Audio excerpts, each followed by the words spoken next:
Olá, boa noite a você. Este é o Jornal da Record.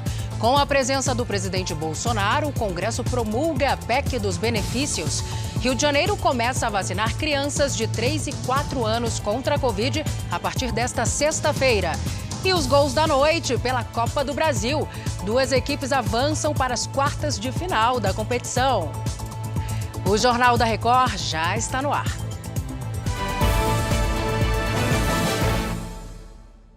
Oferecimento Bradesco. Entre nós, você vem primeiro.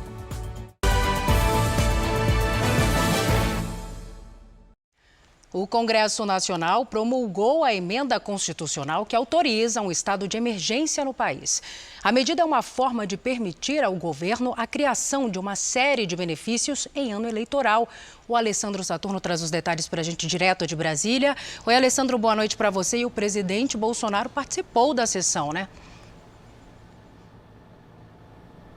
Exatamente, Salcio. Boa noite para você e a todos que nos assistem. Ele foi caminhando do Palácio do Planalto até o Congresso Nacional. Durante o discurso, nessa sessão solene, Bolsonaro ele agradeceu ao parlamento pela aprovação de medidas de enfrentamento à crise econômica agravada pela pandemia.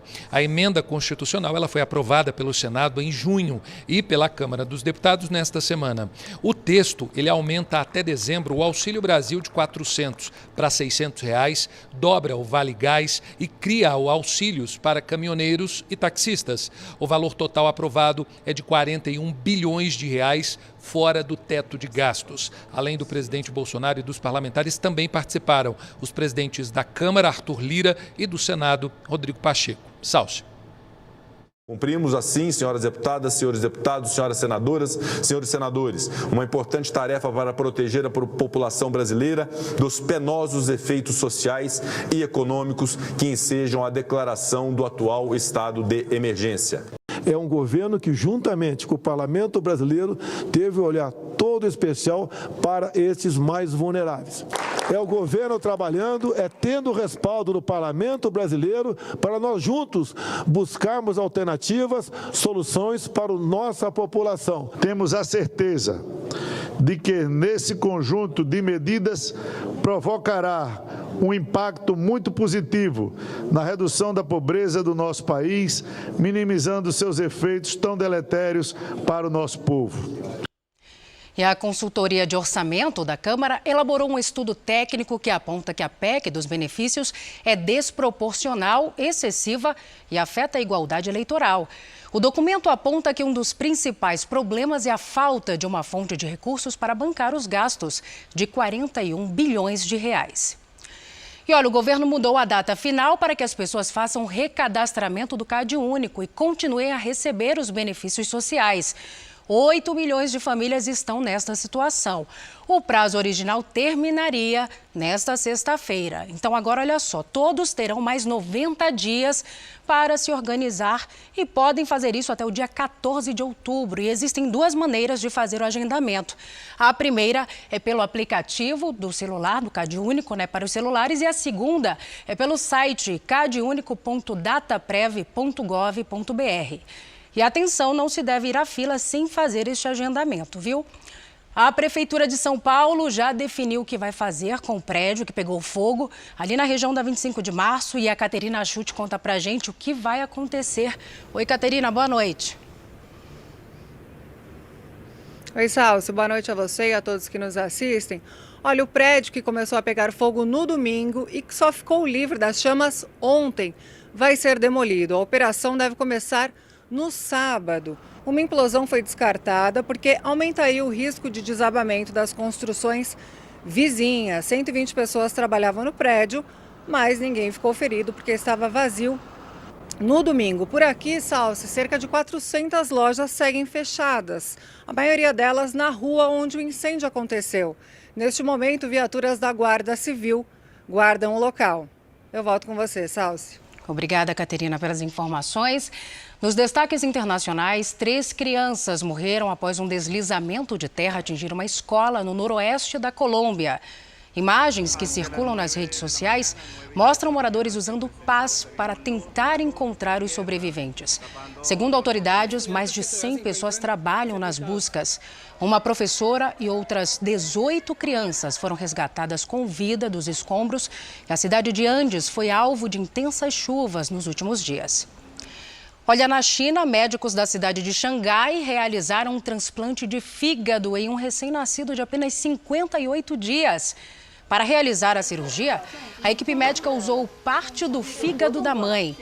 A operação durou cerca de 7 horas devido ao tamanho do órgão do bebê. O recém-nascido é considerado o mais jovem a passar por um procedimento deste tipo no país. Uma nova onda de infecções por coronavírus está se espalhando rapidamente pela Ásia e quem traz todos os detalhes para a gente é a correspondente Silvia Kikuchi. Oi, Silvia, boa tarde para você. Olá, Salsi. O Japão registrou o maior aumento de casos de Covid-19 desde o começo do ano. Foram cerca de 95 mil contaminações nas últimas 24 horas. O aumento fez com que o governo japonês elevasse o nível de alerta para o mais alto. Já na Coreia do Sul, os casos diários da doença triplicaram em uma semana para mais de 39 mil. E a China registrou uma média de mais de 300 infecções diárias da doença em julho. Autoridades de saúde acreditam que o aumento de casos no continente está ligado à disseminação de subvariantes da Omicron. Já a Austrália demonstrou preocupação no que pode ser o pior surto de coronavírus das últimas semanas. Salsi. Obrigada, Silvia, pelos detalhes. De volta ao Brasil, mas ainda falando de pandemia, no Rio de Janeiro começa nesta sexta-feira a campanha de vacinação contra a Covid-19 para crianças de 3 e 4 anos de idade. O Pedro Paulo Filho tem os detalhes para a gente do calendário. Oi, Pedro, boa noite para você. Pois é, Salsi, uma boa noite para você e a todos. Esse calendário que foi definido depois que a Anvisa aprovou o uso da Coronavac para crianças dessa faixa etária. Por aqui, a aplicação vai ser em 2 doses, com intervalo de 28 dias entre a primeira e a segunda. Dessa sexta até a próxima terça-feira será a vez das crianças, meninos e meninas de 4 anos. E entre os dias 20 e 22 de julho serão aí meninos e meninas com 3 anos de idade. Depois disso, as crianças vai ser, na verdade, ser feita uma repescagem permanente para todos com 3 anos de idade ou mais. A Prefeitura espera imunizar 190 mil pessoas, 190 mil crianças nesse novo grupo.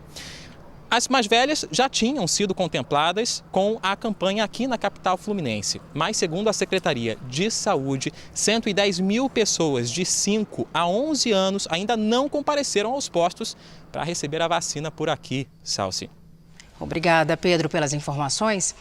A Justiça obrigou o governo de Santa Catarina a garantir o atendimento à população infantil em hospitais do estado. As informações agora com o repórter André Rode.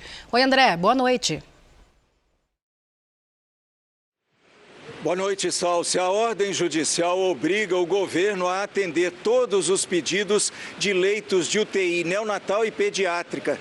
A internação terá que ser imediata ou em no máximo 12 horas. O objetivo é acabar com as filas de espera por leitos de terapia intensiva. Em um mês, 2 crianças morreram no Hospital Infantil de Florianópolis enquanto esperavam vagas de UTI. Se não houver leitos disponíveis, o governo terá que buscar vagas na rede particular. Em caso de descumprimento, os gestores ficarão sujeitos a uma multa. A Secretaria de Saúde afirma que mesmo na fila de espera, todos os pacientes estão sendo atendidos.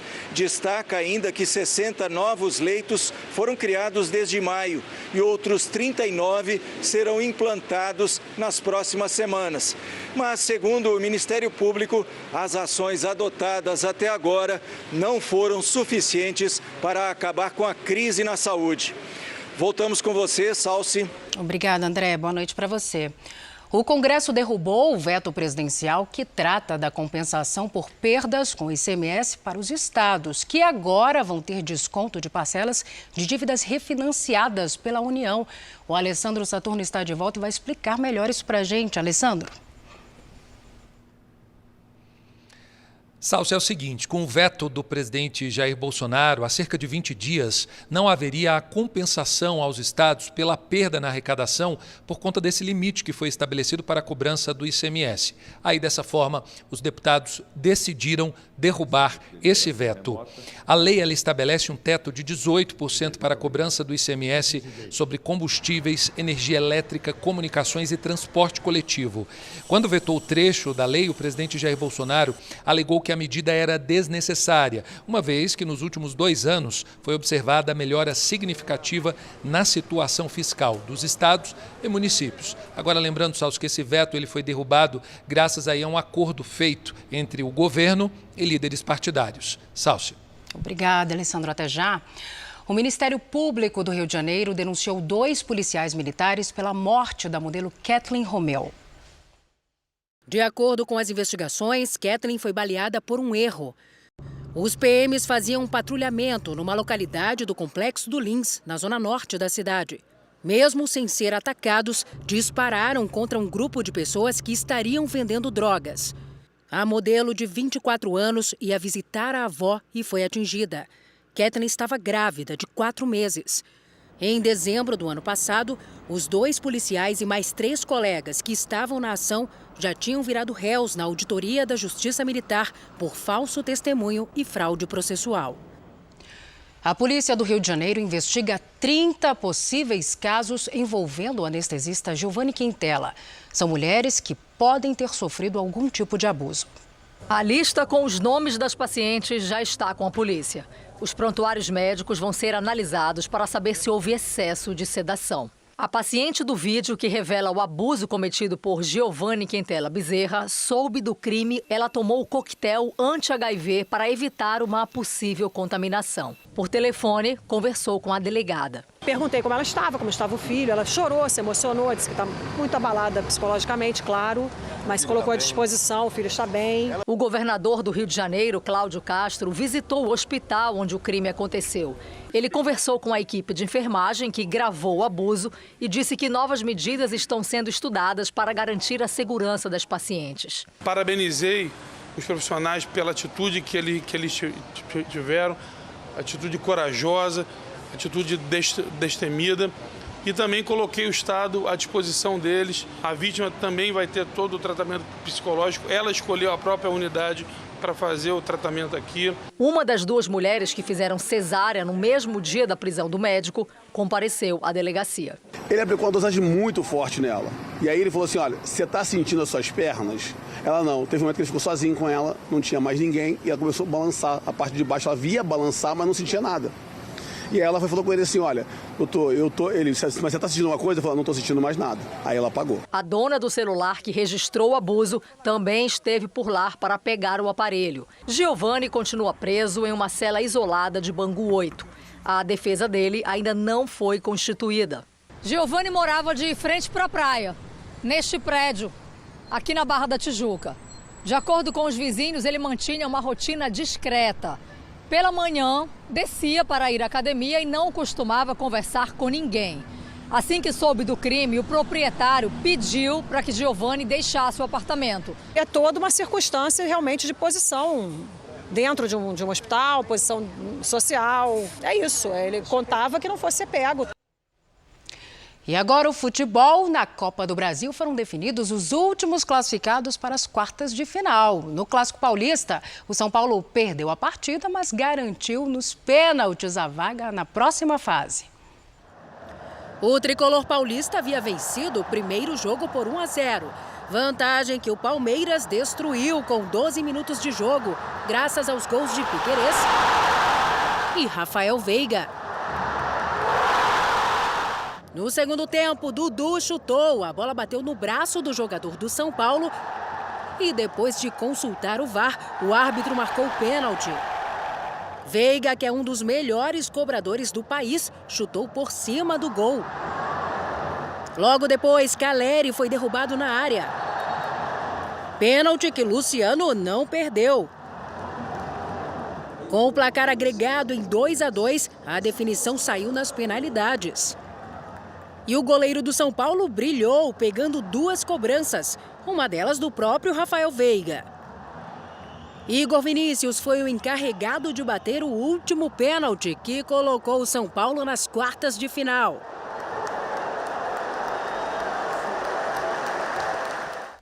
E o último classificado é o América Mineiro, que venceu as 2 partidas no confronto com o Botafogo. Mesmo jogando no estádio Newton Santos, no Rio, o América não deu chances ao time carioca.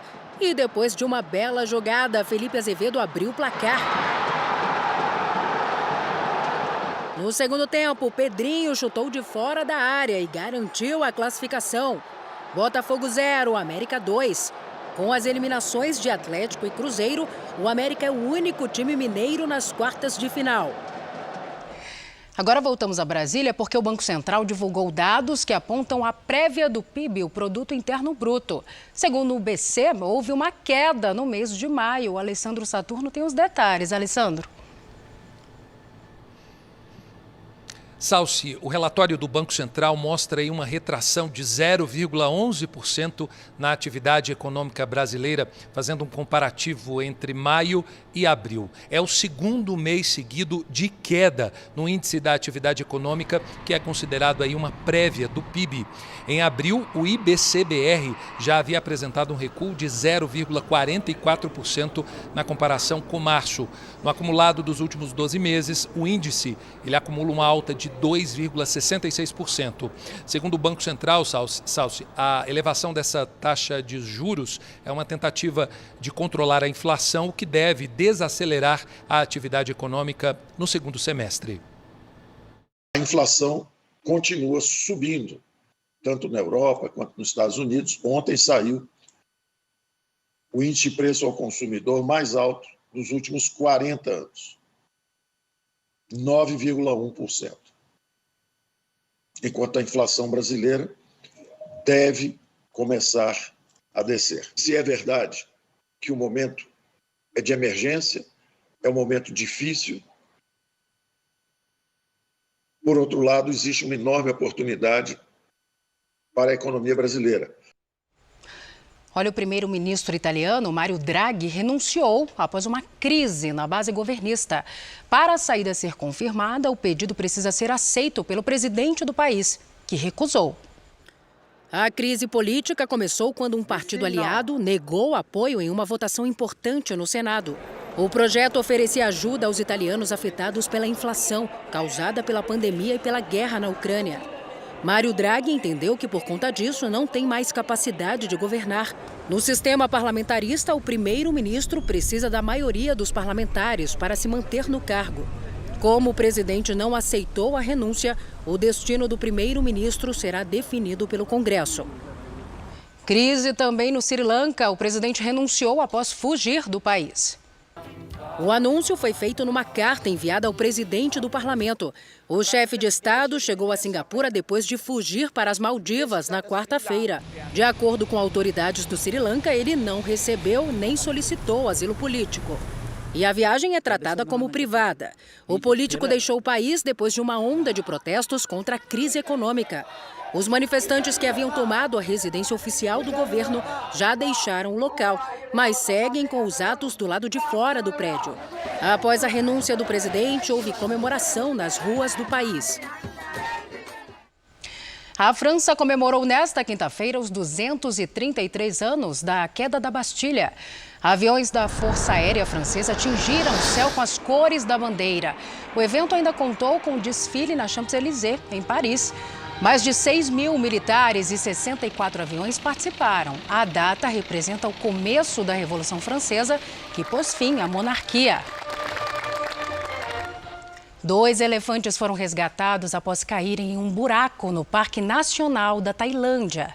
Olha só, nas imagens você vê uma equipe de veterinários que usou uma escavadeira para retirar o filhote de elefante. A mãe do animal ficou estressada com a situação e precisou ser anestesiada. Após a aplicação do medicamento, a mamãe elefante também caiu no buraco e precisou ser içada. Depois de 3 horas, os 2 animais voltaram para a natureza sãos e salvos. E eu encerro esta edição com imagens inéditas do planeta Júpiter, capturadas pelo telescópio James Webb. O astro foi fotografado com a ajuda de uma tecnologia infravermelha que identifica e destaca as diferentes faixas de cores. A lua Europa de Júpiter pode ser vista na imagem. Você acompanha aí o telescópio espacial internacional.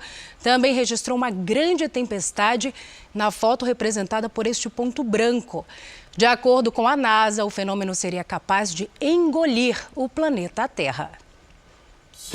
Este foi o Jornal da Record. Outras informações às 7 horas da manhã na primeira edição do JR 24 Horas. Você fica agora com Fala Que Eu Te Escuto. Uma ótima noite para você. Cuide-se. Tchau.